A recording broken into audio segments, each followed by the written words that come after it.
আসসালামু আলাইকুম। আজকের এই ভিডিওটির মাধ্যমে দেখা হচ্ছে কিভাবে আপনারা etim.com এ অ্যাকাউন্ট ক্রিয়েট করবেন। তো গাইস, আমি যে লিংকটি আপনাদেরকে দিয়েছি সেই লিংকে ক্লিক করবেন। সেই লিংকে ক্লিক করার পর এরকম একটি ইন্টারফেস দেখতে পাবেন। এখানে আপনার ব্যবহারকারীর নাম লিখুন, এখানে আপনার ইউজার নেম দিবেন, দেন পাসওয়ার্ড দিবেন, দেন পাসওয়ার্ড আবার দিবেন, তারপর আপনার মোবাইল নাম্বারটি দিবেন। তারপরে এখানে পাঠানো যে অপশন আছে এখানে ক্লিক করবেন, আপনার নাম্বারে একটি ভেরিফিকেশন কোড যাবে, ওইটা বসিয়ে দিবেন, দেন নিবন্ধনে ক্লিক করবেন। নিবন্ধনে ক্লিক করার পর আপনার অ্যাকাউন্টটি ক্রিয়েট হয়ে যাবে। দেন আপনি সাইন ইন করবেন। সাইন ইন করার পরে এরকম একটি ইন্টারফেস আসবে। কর্নারে ক্রস আইকনে ক্লিক করবেন, কর্নার ক্রস আইকনে আবার ক্লিক করবেন, লেফটে 3 ডট আইকনে একটি ক্লিক করবেন। এখানে ক্লিক করার পর এখানে ব্যক্তিগত তথ্য এখানে ক্লিক করবেন। ব্যক্তিগত তথ্যতে ক্লিক করার পর আমার ব্যাংক অ্যাকাউন্টে এখানে ক্লিক করবেন। এখানে ক্লিক করার পর আপনার এখানে আসল নেম দিবেন। আসল নেম দেওয়ার পর এখানে আপনার মোবাইল নাম্বারটি দিবেন। মোবাইল নাম্বারটি দেওয়ার পর এখানে আবার আপনার বিকাশ নাম্বারটি দিয়ে দিবেন। মোবাইল নাম্বার আর বিকাশ নাম্বারটি সেম হলে হবে। এনআইডি কার্ডের নাম্বারটি দিয়ে দিবেন। একটি বিষয় লক্ষ্য রাখবেন যে এনআইডি কার্ডের নাম আর আসল নামের মধ্যে মিল থাকতে হবে। দেন সংরক্ষণ অপশনে ক্লিক করবেন। সংরক্ষণ অপশনে ক্লিক করার পর আপনার তথ্যটি সংরক্ষিত হয়ে যাবে।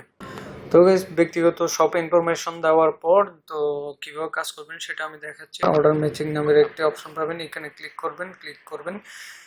এখানে ক্লিক করার পর আবার এখানে আদেশ করুন, এখানে একটি অপশন পাবেন, এখানে ক্লিক করবেন। ক্লিক করার পর একটু ওয়েট করবেন। একটি অপশন পাবেন, এখানে জমা দিন নামের একটি অপশন পাবেন, এখানে ক্লিক করবেন। আবার সেম প্রসেসে আবার ক্লিক করবেন। ক্লিক করার পর জমা দিন নামে অপশনে ক্লিক করবেন। অপশনে ক্লিক করার পর নির্ধারণে ক্লিক করবেন। নির্ধারণে ক্লিক করার পর আপনার ট্যাক্সটি সম্পূর্ণ হয়ে যাবে। তো গাইস, একটি বিষয় লক্ষ্য রাখতে হবে যে এই সাইটটি আসলে একটি ইনভেস্টমেন্ট সাইট, যেটাতে আসলে কাজ করতে হলে প্রথমে আপনাদেরকে ইনভেস্ট করে নিতে হবে। তো ইনভেস্ট করার জন্য রিচার্জ নামের একটা অপশন পাবেন, এখানে ক্লিক করবেন। এখানে ক্লিক করার পর অ্যামাউন্ট দিবেন, দেন এখানে বিকাশে সিলেক্ট করবেন। বিকাশ সিলেক্ট করার পর একটি রিচার্জ নামের একটা অপশন পাবেন।